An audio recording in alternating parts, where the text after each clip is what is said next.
How's it going, guys? Welcome to another fantastic episode of Talking Interference Sports. We got an awesome one for you today. Today, I'm joined by Randall, who's going to start talking MMA with me more regularly on the show. We're going to bring him on as a regular part of the show. So, welcome, Randall. Thanks for joining me. And today, we've got an awesome interview with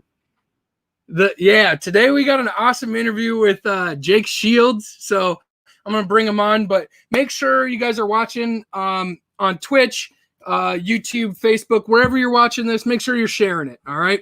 We're going to bring Jake Shields in, and we got him. How's it going? Hey, doing good. How you guys doing? Doing fantastic. Fantastic. Thank you so much for taking the time out of your day to do this with us. You said you were cornering somebody today, right? Or tomorrow? Yeah. It's tomorrow. You picked the perfect day. I'm stuck on quarantine. They have us locked in the hotel for 24 hours. So I'm cornering Leslie Smith. She's fighting in Bellator tomorrow. So that's going to be, I don't even know what station it's on anymore, but it'll be on the Bellator fights tomorrow. So fantastic. Looking forward to those fights. I believe that's so I'm going to go ahead. Go ahead. With that, Randall, did we lose you? Yeah, I think he froze up. It looks like. Oh, there he is. Randall, are you there? Yeah, I'm still here. Okay, yeah. Okay. You cut out on us for a second. Okay. Oh, I'm saying I'm the Bellator fights. What's that? I have no idea what you just said, man.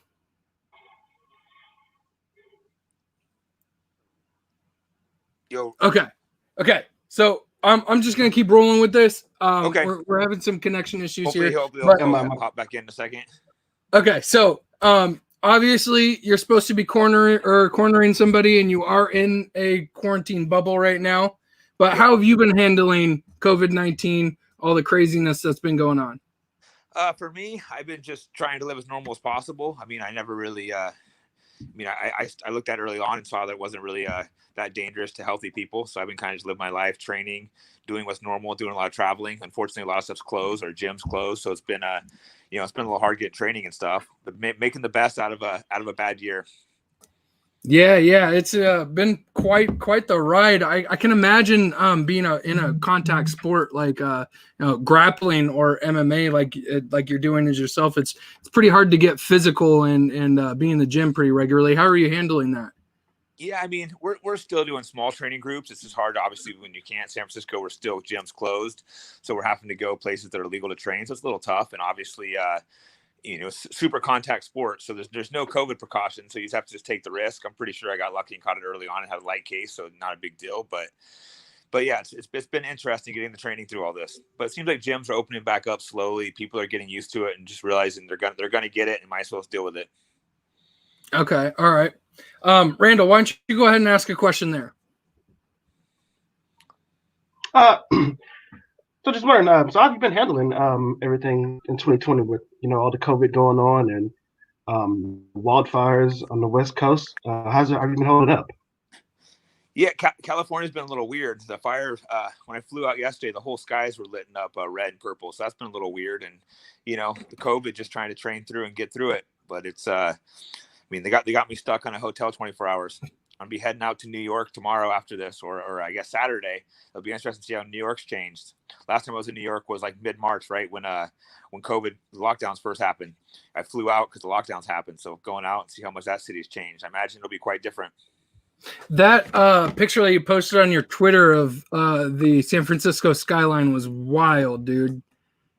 Yeah, it's crazy. It's just the whole city was lit up like that. I woke up and my alarm clock went off, and I was like, it can't really be 8:30. It looked like it was like 5 a.m. It was dark and red. It was like it looked out of a movie, like Dune or Blade Runner or something. The whole city was just. I think a lot of people posted them all over line. A lot of people probably saw it, but if not, you should look up San Francisco pictures from yesterday. It was a skyline I've never seen. Pretty wild. So fires were not close to San Francisco, so I'm not really sure like why that happened, but it was definitely a weird skyline I've never seen. Yeah, we're up here in Washington, both of us, and it's pretty smoky and wild up here as well. So it's not, the skyline's not as crazy as that, but Yeah, it's pretty bad up here as well. Yeah, no, the skyline's usually not like that. That's because even though it gets smoky sometimes, but that was kind of a weird one-off. I don't really know what happened with it. Something caused that. That was strange. But yeah, you guys got a lot of fires up there in Washington and Oregon too, huh? They're all the way up and down from California to Washington. It's a bad fire year. Hopefully we get some rain soon. So I want to transition into talking about your career, and so we hadn't seen you fight since October of 2018, right? Yep, 2018. Yeah. But you're doing grappling tournaments. You did a grappling tournament in February. Is grappling your focus, like specific right now? Like you're going to stick with grappling, or do you think we're going to see you fight soon?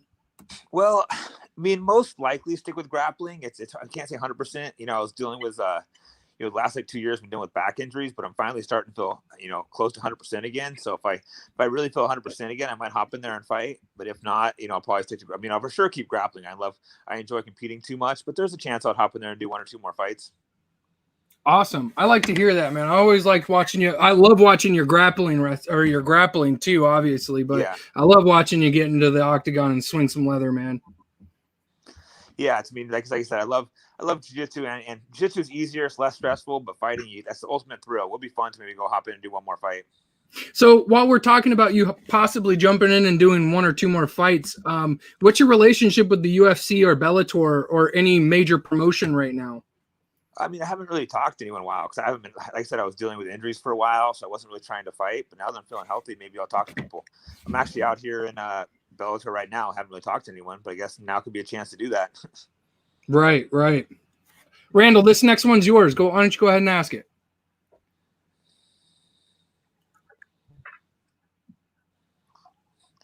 Must be having some volume issues. I think so. Randall, you got us? Oh. All right, man. Yeah. I've had that before with the volume keeps going out. It sucks in an interview like that, but sometimes that happens, right? Yeah. I don't know what's going on. I'm just gonna keep rolling with the punches here. Yeah. So what we got is what is it like for you training with the Diaz brothers? I mean, great. Those are I spent, I guess it's been 19 years I think training with them. So I've known them since they were young, 18 years, 19 years, something like that. Crazy long time. So I've known them for forever, So like Nate's like my little brother. Nick's we first started training together, and they're great dudes. Everyone always sees them. They see the worst of them because when they're fighting, they have to get angry to make themselves not like people. So everyone's always like, oh, those guys are crazy. But when you actually hang out with them, some of the nicest guys you'll ever meet. They're chill, friendly. Nick will come, bring Nick in, and he'll be helping white belts out, teaching new techniques for an hour. So it's people are always in shock how nice those guys are. It is it's well known that they're both pretty well at they're good at grappling. It's pretty well known. How is it for you doing stand-up training with them? I mean, obviously, from what I understand, their boxing coach isn't really a MMA boxing trainer. Yeah. I've spent years boxing with those guys. They're obviously good, but I wish we had all the footage of all the years of all of our sparring, both grappling, striking, jiu-jitsu, kickboxing. So there's countless good training sessions we have. I think those guys used to film some of it. So hopefully they hit Nick and Nate up. Hopefully they have some of the old training because once we're all full retired, it'd be cool to go splice some of that together and make a DVD or something. That'd be cool. I would pay to see that. So there's a lot of buzz around while we're talking about the Diaz brothers. There's a lot of buzz around Nick and a possible comeback to the UFC. What are your thoughts on that? I think he's serious, because I talked to him. I actually haven't talked to Nick in was it 2 months ago, something like that. And last time I talked to him, he seemed like he was really enthusiastic. He wasn't really partying anymore. He was off training. And then I just talked with my friends today who just trained with him. They said Nick looked great. He was smoking everyone. So it sounds like he's taking it really serious. And Nick's the kind of guy who could take time off and come back and not skip a beat. Because I remember there'd be days where, Nick would be in Vegas for 2-3 weeks.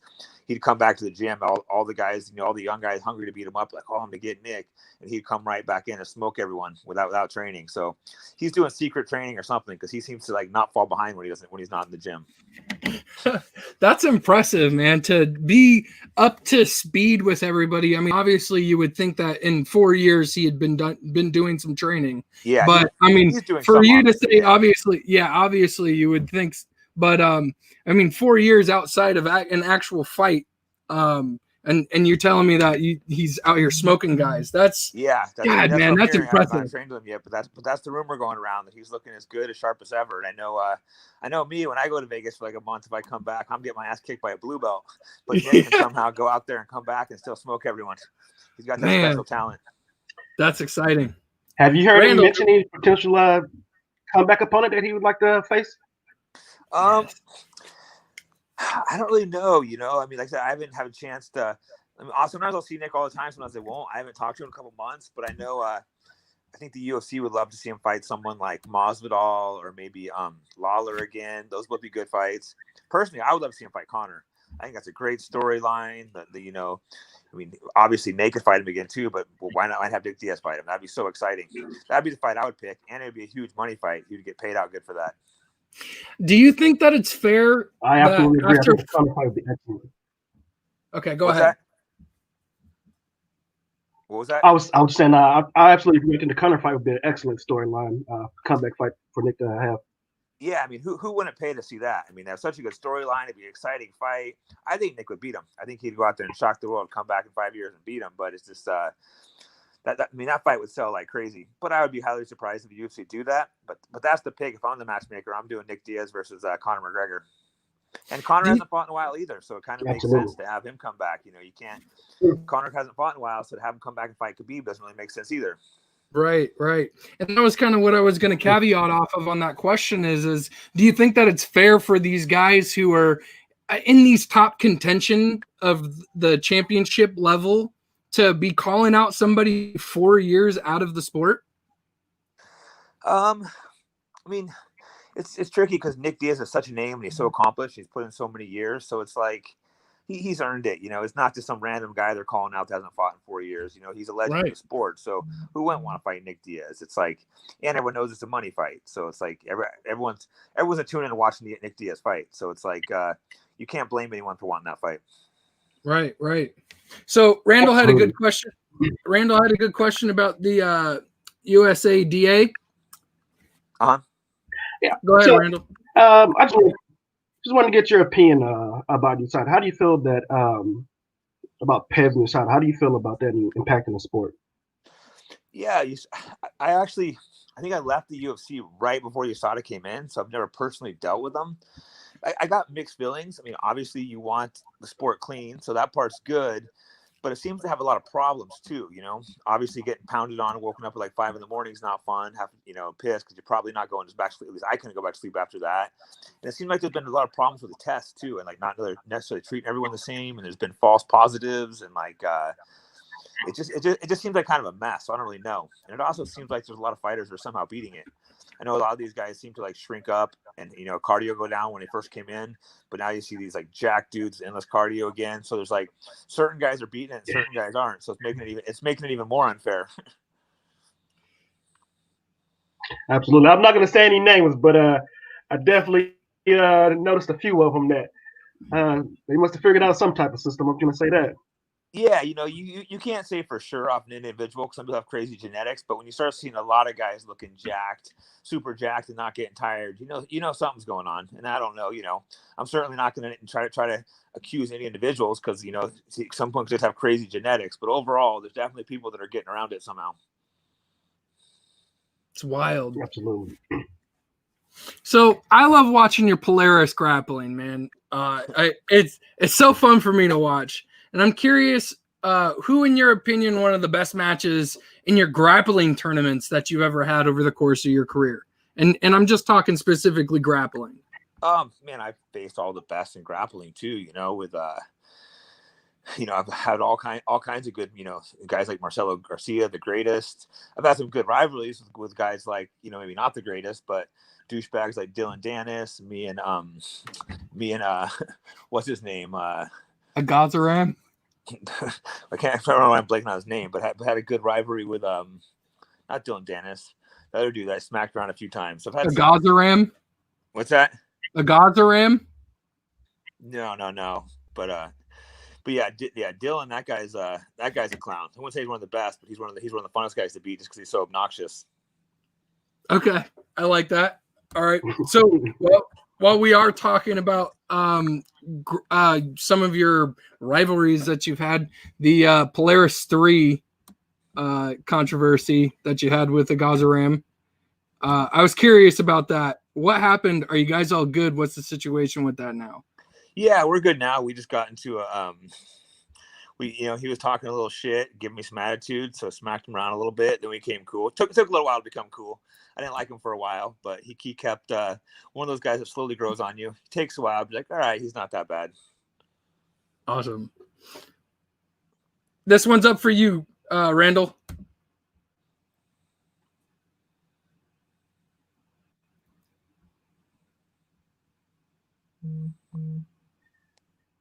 Yeah, so gotcha. Jake, one of your most controversial fights was with the television.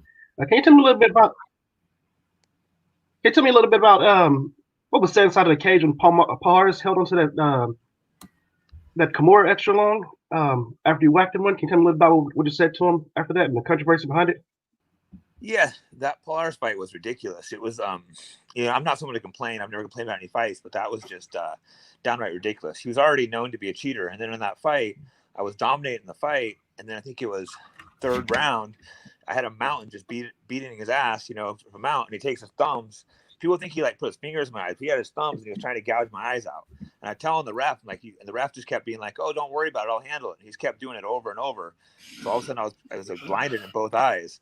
I was stupid. I should have just not returned, and I should have just not gone to the fourth round to fight when I couldn't see. But I was being stubborn. I'm just went and tried to fight blind, and that's when I got caught. And that's the only fight that I ever feel like I got robbed, because I was dominating that fight, and then the guy literally tried gouging my eyes out. And I think the ref kind of Nevada publicly defended the guy, but they quit using him after that. They realized he was incompetent to let someone almost get their eyes gouged out and keep fighting. That is insane. That was Mazzagatti, wasn't it? Yeah, it was Mazzagatti. I think that's the last time he worked. Nevada kept praising him, saying he was a good job, but he disappeared after that. I think they watched that, and I think he had a couple other mistakes. I know Dana had bashed him before, but I didn't really pay attention to why, and I still don't know why. But obviously Dana was correct, because it was just so absurd. I mean, it wasn't like he was people tried to gouge my eyes. I think he was doing this with his fingers, like a John Jones type thing. But he literally just kept putting his thumbs in my eyes. So there's a picture somewhere of my eyes after. I mean, they're both just totally torn up red. I couldn't see out of either eye. I watched the interview on YouTube that you my attitude as I kept fighting. I watched the interview on YouTube that you had like a day or two after that, and your eye was completely just a mess. It was ridiculous. Like I was like, it was, when you're fighting, you have a tough mentality, but when you feel like you're feeling like you're gonna lose your eyes, it started getting pretty scary. Like, oh my god, I might lose both my eyes. He's trying to gouge my eyes out. It was ridiculous. That was the same night when I was in the cage. Nate Diaz and Khabib got to fight. So as I was about to fight, I look over and Khabib and Nate were fighting. That's nuts. Yeah. The funny part is I was like, did you suffer any long-term effects from those eye gouges? And then I look over and I see Nate. I'm just like, oh fuck. Did you suffer any long-term effects from the eye gouges? I got really lucky and I didn't. I went to the eye doctor after, and I guess it luckily didn't. I don't understand the eye, but they can detach the retinas or something. I got very lucky, and nothing was attached. Dude, that's crazy, man. Yeah. So while we're talking about crazy things that have happened, one of your post-fight interviews, you had Mayhem Miller jump in, and you guys had it out in the big brawl, right? So I was curious. I don't really care about the brawl because, some guy jumps in and interrupts your interview. Screw him, in my opinion. But exactly. But he was asking for a rematch. Why did that never happen? I think he went crazy after that. Kept going to the mental hospital, and so I don't know. That would have made sense, but I think he just couldn't keep it together after that. I mean, I almost feel bad for the guy. He kept getting arrested, going to the mental hospital. He kind of had breakdowns after that because, he had a pretty good career. And then after that, he just spiraled out of control. Yeah, I haven't heard much about him in a long time. Usually when I do it's because he's getting arrested. He's been arrested a lot. It's pretty serious charges. I think he's actually in jail right now. So that's rough. Yeah, it keeps being like domestic violence and stalking and burglaries, and the guy's a mess. I almost feel bad for him. Or I do feel bad for him, but he seems to not be getting it together. Randall, do you got something you want to ask real quick? I'm trying to get you involved, but I know your connection's a little as trying to get that brawl with the scrap pack and Mayhem Miller, there weren't any repercussions for that, were there? For that brawl? Yeah. Not really. I think we got like 3 months suspension and like a $5,000 fine. I think honestly the Tennessee commissioners thought it was kind of funny, but they just kind of had to do something. They weren't mad at us. They're just kind of like, hey, you know, I understand they can't like give it totally free, but they didn't really want to do anything bad. So I think they gave 3 months. No one fights for 3 months anyways, and they had, I think it was like $5,000 fine. Which yeah, don't do that on live TV. We were making good money, so yeah, don't do that on live TV. Yeah, exactly. Because they had to give you something. Yeah. Everyone loves a brawl. They act like they don't, but they do. I always see the MMA journalists being like, "That's disgusting." It's like, come on, you guys. You know you want to watch these brawls. They're fun. Oh, absolutely. Everyone's so bad with Khabib, but come on, we all want Khabib Conor aftermath. Everybody loved it. Yeah, everybody loved that. Yeah, like everyone wants to watch Dylan get kicked in the head. Come on. So while we're talking about rematches, and we were talking about your grappling earlier, but I'm curious because you had grappled Jon Fitch, I think, in like 2005 or 2006. Not sure. But then actually had an MMA fight with him in 2016. You won the grapple, but lost the MMA match. Did you ever think about doing a rubber match with him? And what are your thoughts on Jon? Jon's extremely talented. You know, it was a close fight. He's a really talented guy, and yeah, I would definitely fight him again. He's actually fighting Saturday night versus Neiman Gracie. That's Neiman's a guy I've actually trained with who's really talented. That's a fight for people to watch because I mean Fitch is really, really tough, but Neiman's a guy who could pull off the upset. That guy's super talented up and comer. Cool. I like hearing that. I'm excited for that fight. Actually, I'm curious to see how that fight goes. To see if Fitch is still in top form. If he's slowed down, I'm just gonna be interesting to see because Neiman's he's really getting. I think he's got he has one close loss to Roy McDonald, and ever than that, you know, he's dominated. He's a really talented guy. So while we're talking about dominating, it's definitely gonna be an interesting fight. Yeah, go ahead, Randall. I was saying that definitely looks great grabs, and like you said, Jake, you see, he still has it. I seen him cut some weight tomorrow, and it looks great, looking in great shape. So I'm definitely looking forward to seeing how he performs. I only caught part of that. It was cutting in and out. I think he was saying about how he had cut weight and Jon had cut weight and he looks good. Oh yeah. No, yeah. I mean, Jon's talented. He's got a little. You know, Neiman definitely has the age advantage. Jon's a little older, but he still looks in tip top shape. That's gonna be an interesting fight. But you know, I was training with Neiman a lot last year, so I know he's good as well. So that's what I'm gonna be watching. So while we were talking about earlier about dominating, dude, you made a killing in Strikeforce. Like, just killed it in Strikeforce. I don't know how else to describe it. Like, you were one of the best. You fought Dan Henderson, and that guy's a legend, and you got the W. How important was that W to you? That was huge for several reasons. One, because, you know, I was a big underdog. Dan Henderson was the peak of his career right then. He just knocked out Bisping, had the weight advantage. So that was just, and, you know, the guy was a legend. It's a guy I looked up to. So I really wanted to win. But it was also the last fight of my contract. So it was crucial that I came off with a win because I wanted to go in the, you know, I wanted to go to the UFC and fight GSP. So it was really crucial that I won that fight. And I think it was when I went out there, got dropped twice in the first round. So the first round didn't go how I wanted. But after that, I was able to pull it together with mental toughness and dominate that fight. Yeah, that was one of the best ones I've seen you in, man. That was great. Yeah, it was a tough fight. I just, you know, really had to have a lot of will to win that night. Luckily, I was really motivated to win. And even when I got dropped, I didn't give up and kept pushing.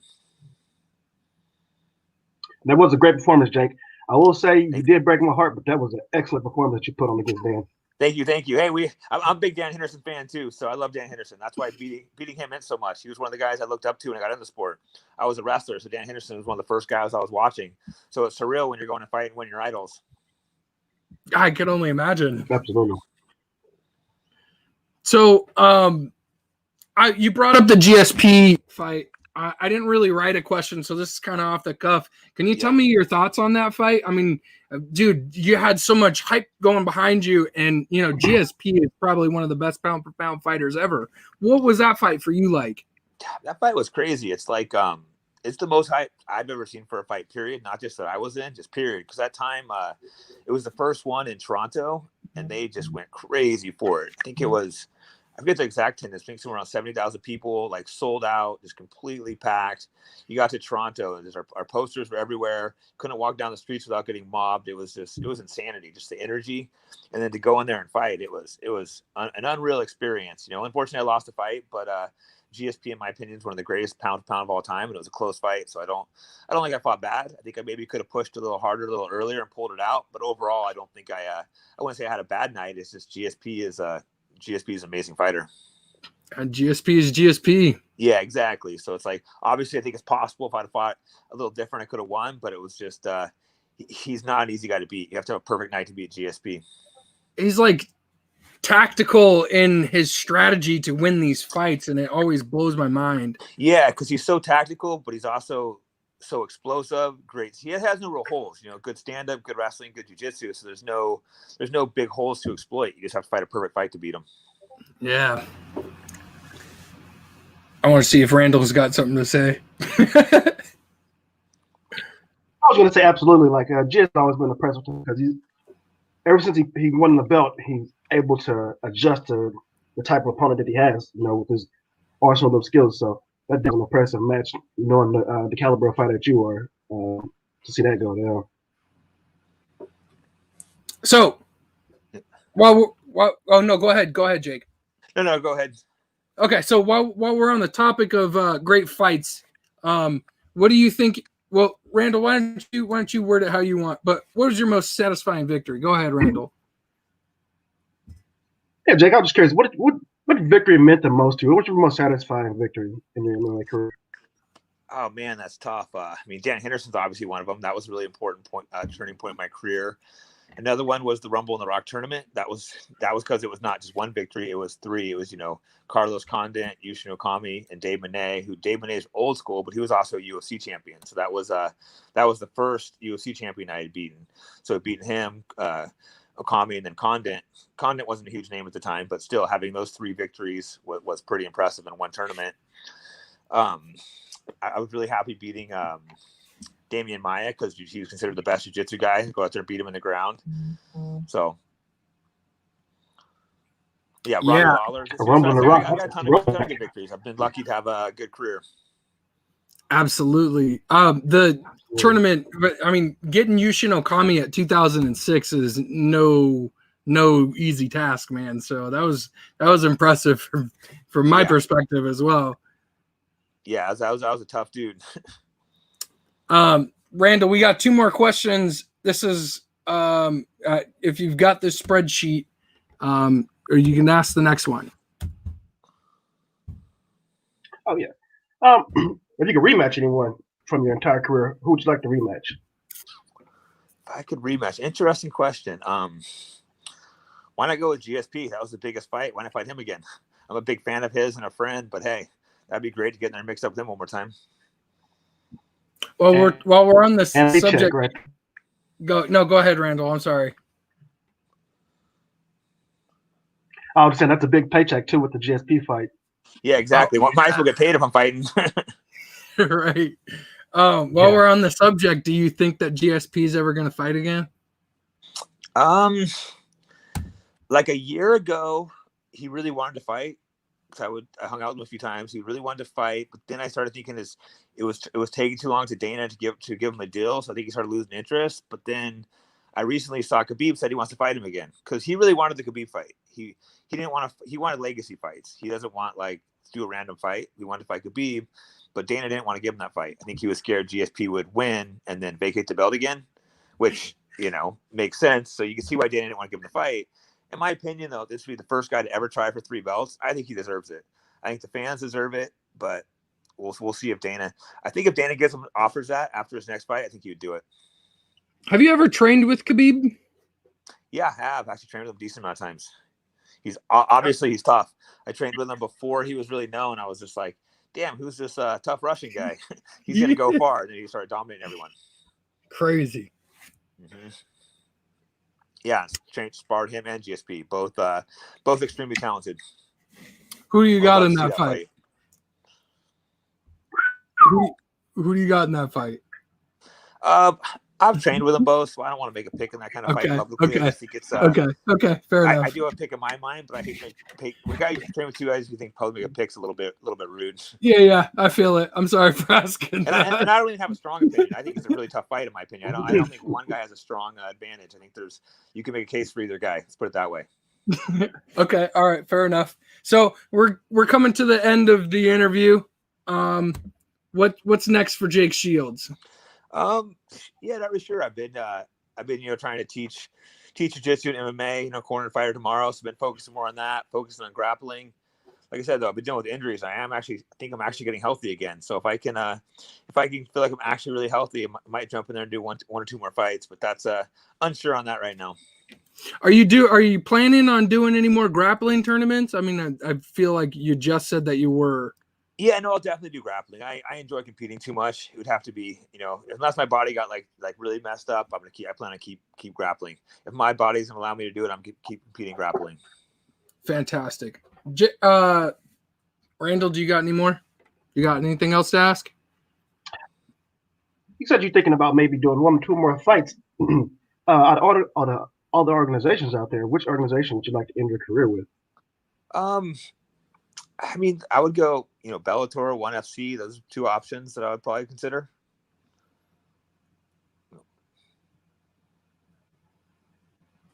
Is there any specific fight you see over there for you that make you choose those? What's that? Why? No, he was asking a specific person in the promotion. Who I'd fight. Honestly, I haven't really given it too much thought because, the last couple of years I haven't really thinking about fighting. It's just I've been just focused in jiu-jitsu. I was thinking I was probably done. It's just more recently that I'm feeling healthy again. That I'm like, maybe I could go out there and give one or two more fights. So it's I haven't really given it too much thought. Maybe maybe the next month or so I'll start thinking about it more. Awesome. Right. Sorry to put you in the hot seat. You just had to ask the question. No, man. That's all good. Jake, can you hang out for just a second? Yeah, no problem. All right, awesome. So, sorry, I didn't mean to do that. No worries. Jake, seriously, thank you so much. I really appreciate you no worries. taking the time, man. It was really awesome. I'm literally stuck in a room, so you picked me on a perfect day. I have absolutely nothing to do. Yeah, and I couldn't have worked out better. Yeah. We're gonna hop off here. Jake, it was a pleasure talking with you. Yes. What's that? I said it was a pleasure talking with you. Thanks for having me. Yeah, for some reason I keep I'm getting Randall, I'm getting your volume a little bit, but it's not real clear. So whatever the issue is, I'd work on that next time because I can hear you, but it's broken. I can hear Nick fine, so something's off with the volume there. Absolutely. Yeah. So I'll get that fixed for the next one. Cool, man. Hey, well, great talk. Great meeting both of you guys. And we're gonna close it out. Thanks, Jake. Seriously, cool, thank man. you so much. All right, good talking to you guys. All right, guys, take it easy.